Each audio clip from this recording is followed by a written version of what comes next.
1993年出生的郭维奇，7岁那年发高烧，引发败血症。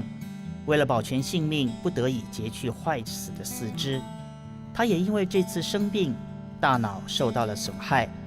从昏迷醒来后，竟失去了语言的能力。直到3个月后，情况才慢慢改善。穿椅子很痛，我就不爱穿椅子，因为妈妈觉得说，妈妈爸爸也会老，然后如果不靠着义肢学的话，你一直坐轮椅，谁推你？你又没有双手，你也没办法自己推。失去四肢的维奇，在校时受到同学异样的眼光以及言语上的霸凌，直到他学会转念，既然无法改变别人，那就改变自己吧。维奇开始学习钢琴、跳舞、画画、书法，从挑战当中得到快乐的他，不在意别人的眼光。大家好，我是郭维奇。7岁那一年，因为败血症休克，导致了呢我的双手与双脚被迫了截肢。在我求学过程中，被同学的霸凌，因为同学给我的霸凌，让我一度有想要自杀的念头。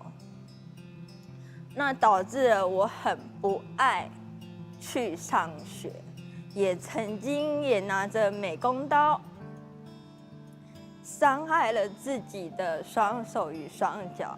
那后来接触到的截肢协会，也认识到了很多身障朋友们都可以这么勇敢的面对自己的残缺，那我为什么不行？那我就开始学了一些才艺。例如说，钢琴、舞蹈、画画。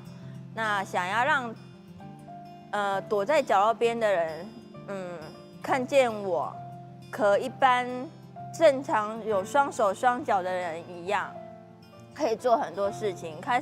我开始挑战了。2014年的时候，我和薯条姐还有几个伙伴一起登上玉山，有攻顶成功。那我也告诉了，我心里面有住了一个很要好，对我很重要的人就是我的外公。后来我也告诉他说，我终于做到了。